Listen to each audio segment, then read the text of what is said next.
March 12th, Numbers 1641 through 1832. The next day the whole Israelite community grumbled against Moses and Aaron. "You have killed the Lord's people," they said. But when the assembly gathered in opposition to Moses and Aaron and turned toward the tent of meeting, suddenly the cloud covered it, and the glory of the Lord appeared. Then Moses and Aaron went to the front of the tent of meeting, and the Lord said to Moses, "Get away from this assembly so I can put an end to them at once." And they fell face down. Then Moses said to Aaron, "Take your censer and put incense in it, along with burning coals from the altar, and hurry to the assembly to make atonement for them. Wrath has come out from the Lord, the plague has started." So Aaron did as Moses said and ran into the midst of the assembly. The plague had already started among the people, but Aaron offered the incense and made atonement for them. He stood between the living and the dead, and the plague stopped. But 14,700 people died from the plague, in addition to those who had died because of Korah. Then Aaron returned to Moses at the entrance to the tent of meeting, for the plague had stopped. The Lord said to Moses, "Speak to the Israelites and get 12 staffs from them, one from the leader of each of their ancestral tribes. Write the name of each man on his staff. On the staff of Levi write Aaron's name, for there must be one staff for the head of each ancestral tribe. Place them in the tent of meeting in front of the ark of the covenant law where I meet with you. The staff belonging to the man I choose will sprout, and I will rid myself of this constant grumbling against you by the Israelites." So Moses spoke to the Israelites, and their leaders gave them 12 staffs, one for the leader of each of their ancestral tribes, and Aaron's staff was among them. Moses placed the staffs before the Lord in the tent of the covenant law. The next day Moses entered the tent and saw that Aaron's staff, which represented the tribe of Levi, had not only sprouted, but had budded, blossomed, and produced almonds. Then Moses brought out all the staffs from the Lord's presence to all the Israelites. They looked at them, and each one of the leaders took his own staff. The Lord said to Moses, "Put back Aaron's staff in front of the ark of the covenant law to be kept as a sign to the rebellious. This will put an end to their grumbling against me so that they will not die." Moses did just as the Lord commanded him. The Israelites said to Moses, "We will die. We are lost. We are lost. Anyone who even comes near the tabernacle of the Lord will die. Are we all going to die?" The Lord said to Aaron, "You, your sons, and your family are to bear the responsibility for offenses connected with the sanctuary, and you and your sons alone are to bear the responsibility for offenses connected with the priesthood. Bring your fellow Levites from your ancestral tribe to join you and assist you when you and your sons minister before the tent of covenant law. They are to be responsible to you and to perform all the duties of the tent, but they must not go near the furnishings of the sanctuary or the altar. Otherwise both they and you will die. They are to join you and be responsible for the care of the tent of meeting, all the work at the tent, and no one else may come near where you are. You are to be responsible for the care of the sanctuary and the altar, so that my wrath will not fall on the Israelites again. I myself have selected your fellow Levites from among the Israelites as a gift to you, dedicated to the Lord to do the work at the tent of meeting. But only you and your sons may serve as priests in connection with everything at the altar and inside the curtain. I am giving you the service of priesthood as a gift. Anyone else who comes near the sanctuary is to be put to death."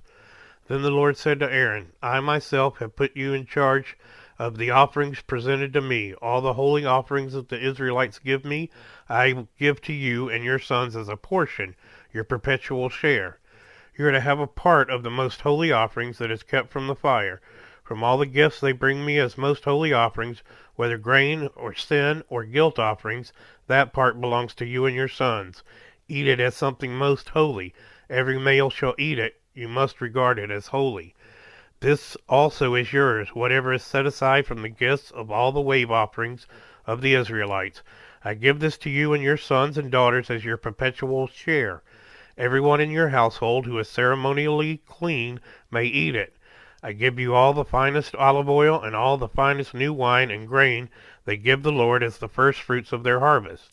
All the land's first fruits that they bring to the Lord will be yours. Everyone in your household who is ceremonially clean may eat it.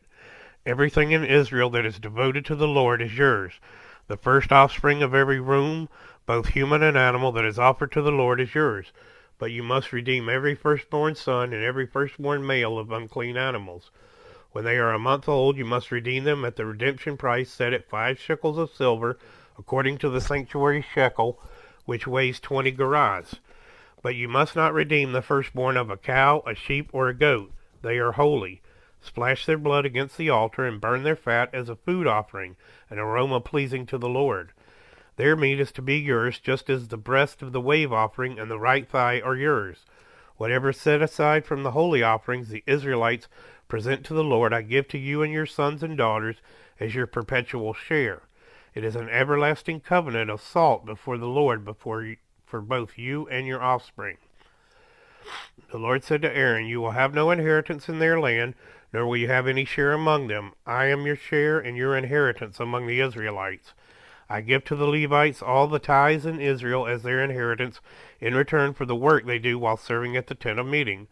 From now on, the Israelites must not go near the tent of meeting, or they will bear the consequences of their sin and will die.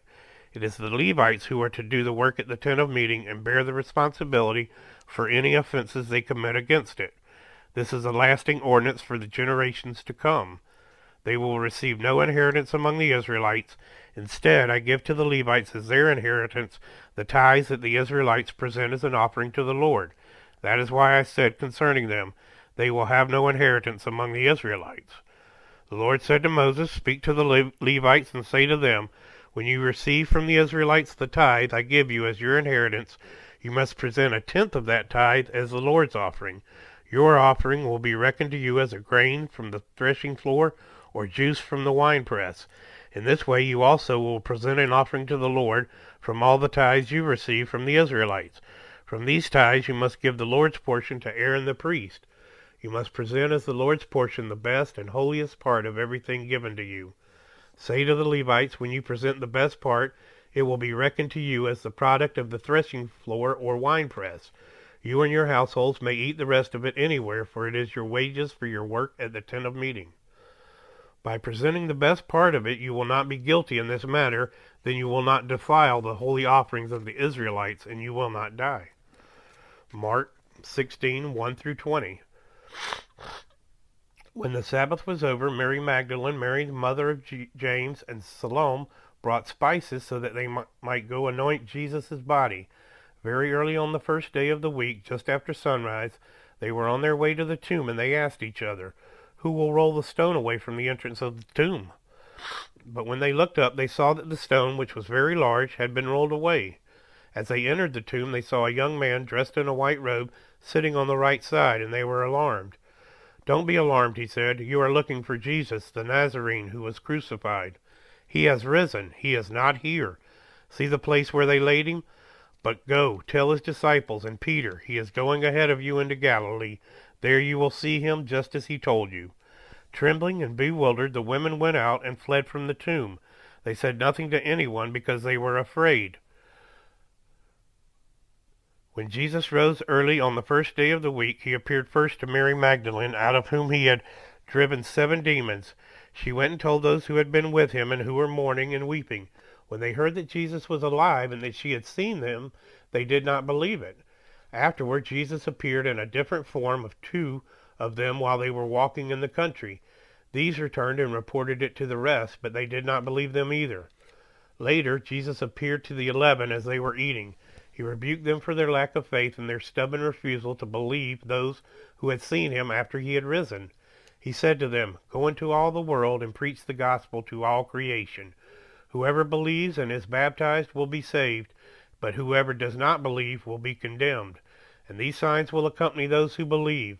In my name they will drive out demons, they will speak in new tongues, they will pick up snakes with their hands, and when they drink deadly poison it will not hurt them at all. They will place their hands on sick people and they will get well. After the Lord Jesus had spoken to them, he was taken up into heaven, and he sat at the right hand of God. Then the disciples went out and preached everywhere, and the Lord worked with them and confirmed his word by the signs that accompanied it. Psalm 55:1-23. For the director of music with stringed instruments, a maskil of David. Listen to my prayer, O God. Do not ignore my plea. Hear me and answer me. My thoughts trouble me, and I am distraught, because of what my enemy is saying, because of the threats of the wicked. for they bring down suffering on me and assail me in their anger. My heart is in anguish within me. The terrors of death have fallen on me. Fear and trembling have beset me. Horror has overwhelmed me. I said, oh, that I had the wings of a dove. I would fly away and be at rest. I would flee far from here and stay in the desert. I would hurry to my place of shelter, far from the tempest and storm. Lord, confuse the wicked, confound their words, for I see violence and strife in the city. Day and night they prowl about on its walls. Malice and abuse are within it. Destructive forces are at work in the city. Threats and lies never leave its streets. If an enemy were insulting me, I could endure it. If a foe were rising against me, I could hide. But it is you, a man like myself, my companion, my close friend, with whom I once enjoyed sweet fellowship at the house of God as we walked about among the worshippers. Let death take my enemies by surprise. Let them go down alive to the realm of the dead, for evil finds lodging among them. As for me, I call to God, and the Lord saves me. Evening, morning, and noon I cry out in distress, and he hears my voice. He rescues me unharmed from the battle waged against me, even though many oppose me. God, who is enthroned from of old, who does not change, he will hear them and humble them, because they have no fear of God. My companion attacks his friends, he violates his covenant. His talk is smooth as butter, yet war is in his heart. His words are more soothing than oil, yet they are drawn swords. Cast your cares on the Lord, and he will sustain you. He will never let the righteous be shaken. But you, God, will bring down the wicked into the pit of decay. The bloodthirsty and deceitful will not live out half their days. But as for me, I trust in you. Proverbs 11:7.